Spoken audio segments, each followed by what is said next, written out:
Hello everyone, welcome to Easy Engineering. I, Professor Khwaja Abul Faiz, welcomes you at this digital learning platform. आज जो point हम study करने वाले हैं वो हमारे पिछले वीडियो से रिलेटेड है। पिछले वीडियो में हम लोगों ने सीखा था कि केस हार्डनिंग किसे कहते हैं और क्यों उसे परफॉर्म किया जाता है। कार्बोराइजिंग प्रोसेस केस हार्डनिंग का ही एक टाइप है जिसे आज के सेशन में हम लोग स्टडी करेंगे। Before moving our today's session, let's have a look on content slide. आज के सेशन में हम लोग कार्बोराइजिंग प्रोसेस का इंट्रोडक्शन देखेंगे। उसके बाद कार्बोराइजिंग प्रोसेस परफॉर्म करने के लिए जो सेटअप तैयार किया जाता है वो किस तरह तैयार किया जाता है वो भी स्टडी करेंगे। और उसके बाद इस प्रोसेस का पूरा प्रोसीजर स्टार्ट टू एंड हम लोग स्टडी करेंगे कि किस तरह चेंजेस होते हैं। उसके अलावा सब्सक्राइब टू दिस चैनल जहां आपको इंजीनियरिंग टॉपिक्स का एक्सप्लेनेशन प्रोवाइड किया जाता है। पीपीटी के फॉर्म में नोट्स प्रोवाइड किए जाते हैं जो आप थ्योरेटिकल एग्जाम के लिए यूज कर सकते हो, स्टडी के लिए प्रेफर कर सकते हो। और उसी के साथ साथ एक free of cost objective type test arrange की जाती है जिसकी लिंक डिस्क्रिप्शन बॉक्स में दी हुई है। आप जाके उसे ट्राई कर सकते हो जिससे आपका स्टडी और अच्छे से होगा, फिर चाहे वो थ्योरेटिकल एग्जाम हो या ऑब्जेक्टिव एग्जाम हो। Let's begin with introduction slide. Carburizing is a method of enriching carbon on the surface layer of low carbon steel in order to produce hard case. सबसे पहले देखते हैं कि enriching carbon means क्या। enriching carbon means carbon का percentage बढ़ाना। कहाँ पे बढ़ाना है? सरफेस लेयर पे। कौन से मटेरियल की? लो कार्बन स्टील के। एक बात ध्यान में रखिए कि जनरली कार्बोराइजिंग प्रोसेस हम लोग लो कार्बन स्टील के लिए ही यूज करते हैं और मीडियम कार्बन स्टील और हाई कार्बन स्टील के लिए generally induction hardening process perform की जाती है। ठीक है, इंडक्शन हार्डनिंग प्रोसेस भी केस हार्डनिंग का ही एक टाइप है जो जनरली मीडियम कार्बन स्टील और हाई कार्बन स्टील के लिए प्रेफर किया जाता है। और लो कार्बन स्टील के लिए या तो हम लोग कार्बोराइजिंग करेंगे या साइनाइडिंग करेंगे या नाइट्राइडिंग करेंगे। तो आज हम लोग स्टडी कर रहे हैं कार्बोराइजिंग। तो कार्बोराइजिंग में क्या करना है? लो कार्बन स्टील के सरफेस लेयर पे कार्बन का परसेंटेज बढ़ाना है जिससे क्या होगा कि सरफेस लेयर हार्ड हो जाएगी, ठीक है, ब्रिटल हो जाएगी, वेयर रेजिस्टेंस की प्रॉपर्टी आ जाएगी उसके अंदर। लेकिन जो इनर सरफेस है, कोर एरिया है, वो सॉफ्ट रहेगा। ठीक है। Next point is carburizing is also known as cementation. ठीक है, कार्बोराइजिंग को सीमेंटेशन भी कहा जाता है। अब इसे सीमेंटेशन क्यों कहते हैं? आयरन कार्बाइड डायग्राम की स्टडी करते वक्त हम लोगों ने देखा था कि सीमेंटाइट एक फेस होता है जिसके अंदर कार्बन का परसेंटेज बहुत ज्यादा होता है। ठीक है, 2% से भी ज्यादा कार्बन का परसेंटेज वहां पे पाया जाता है। तो नियर अबाउट उस फेज के जितना हार्डनेस अचीव होता है, इसलिए इसे सीमेंटेशन भी कहा जाता है। Let's study the setup slide. अब देख लेते हैं कि इस प्रोसेस को परफॉर्म करने के लिए सेटअप किस तरह तैयार किया जाता है।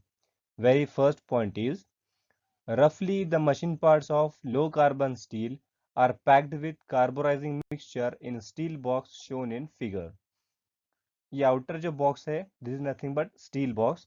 और जिन पार्ट से फिर जिन कंपोनेंट का हमें कार्बोराइजिंग प्रोसेस करना है उन्हें स्टील बॉक्स के अंदर रखा जाता है in presence of carburizing mixture. ये जो डॉटेड वाला एरिया है this is nothing but carburizing mixture. ठीक है, अब ये कार्बोराइजिंग मिक्सचर होता क्या है वो देख लेते हैं। The carburizing mixture contains 50 to 70% charcoal, 5 to 15% barium carbonate, 2 to 15% calcium carbonate and 3 to 13% sodium carbonate. Generally हम लोग एक चीज ऑब्जर्व कर सकते हैं कि सारे जितने भी कंपाउंड है वो कार्बोनेट वाले कंपाउंड है, मींस इसके अंदर कार्बन प्रेजेंट है। चारकोल के अंदर भी कार्बन प्रेजेंट होता है जिसका परसेंटेज सबसे ज्यादा है। और जब हम इसे हीट करेंगे तो इसी के अंदर से कार्बन लिबरेट होगा और इन कंपोनेंट के सरफेस के अंदर मर्ज होगा। ठीक है, जिसे हम लोग इनरिचमेंट कहते हैं, जिसकी वजह से हमारा सरफेस हार्ड होगा। Next point, a layer of carburizing mixture of nearly 25 mm thick is placed at the bottom। Means bottom में या फिर हर जगह जो है तो 25 mm की थिक लेयर कार्बोराइजिंग मिक्सचर की होती है, या फिर 25 mm का डिफरेंस होता है हर कंपोनेंट के बीच में और वहां पे भरा जाता है कार्बोराइजिंग मिक्सचर। एक दूसरे को कोई भी कंपोनेंट टच नहीं होता है, सब सेपरेट सेपरेट कार्बोनाइजिंग मिक्सचर के अंदर प्लेस किए हुए होंगे। Now the next point is the components are so placed that no component touches one another or even the side of the box.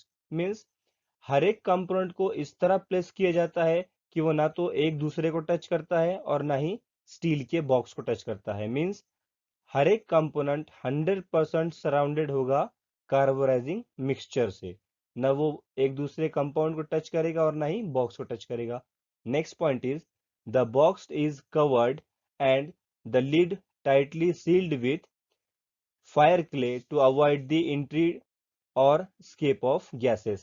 Means यहाँ पे फायर क्ले से इसको pack किया जाता है, ठीक है, जिसकी वजह से अंदर की गैसेस भी बाहर नहीं जाएंगे और ना ही बाहर की कोई गैस अंदर एंट्री करेगी, ठीक है। इसे टोटली पैक किया जाता है, एयर टाइट किया जाता है।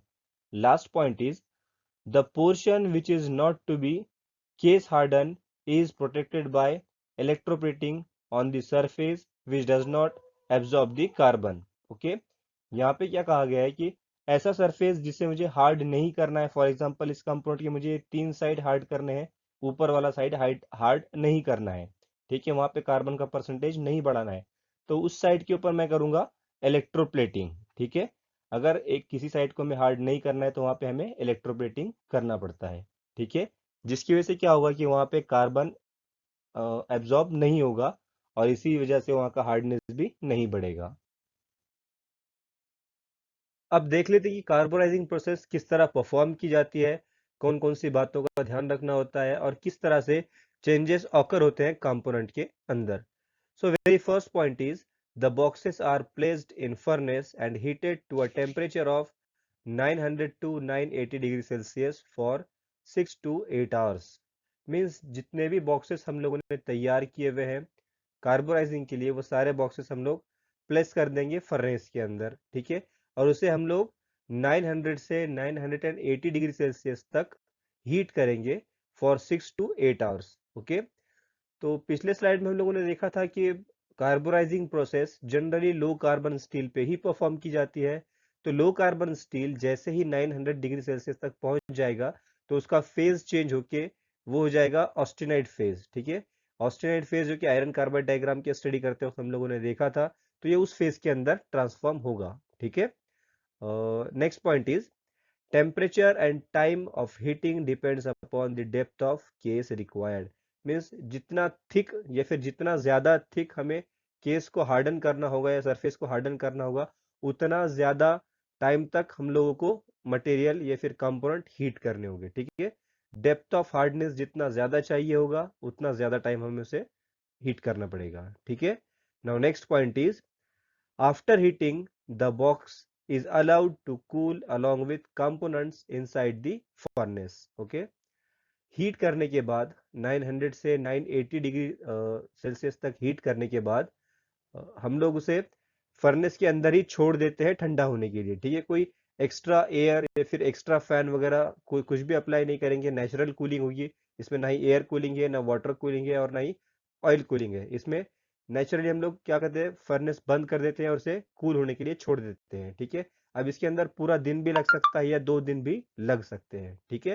Now next point is carbon percentage increase on the surface as the austenite has tendency to absorb carbon at high temperatures।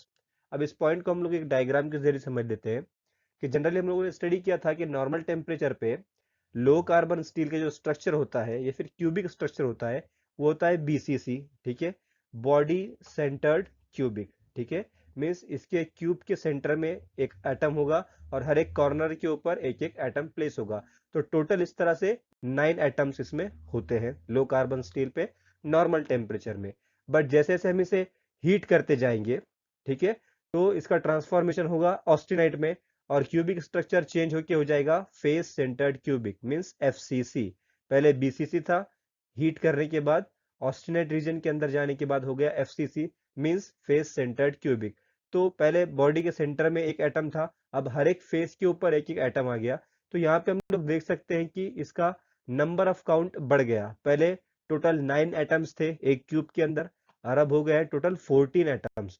तो ये जो एक्स्ट्रा एटम्स बड़े हैं, ठीक है, तो ये एक्स्ट्रा एटम वो होंगे कार्बन के एटम्स जो कार्बोनाइजिंग मिक्सचर से निकल के डिपॉजिट हुए हैं हमारे कंपोनेंट के सरफेस पे, ठीक है। तो इस तरह से रिएक्शंस होती है और इस तरह से सरफेस का हार्डनेस इंक्रीज होगा। Now next point is depth of case obtained in this case varies from 1 mm to 1.5 mm with carbon content on outer surface at 1.1 to 1.2%।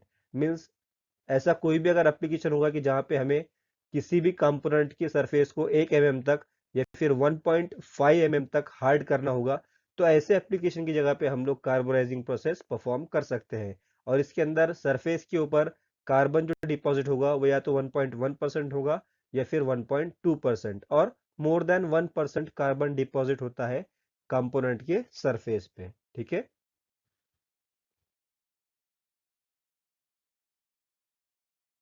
In this way we have completed our today's point और today's topic, जो था कि carbonizing process.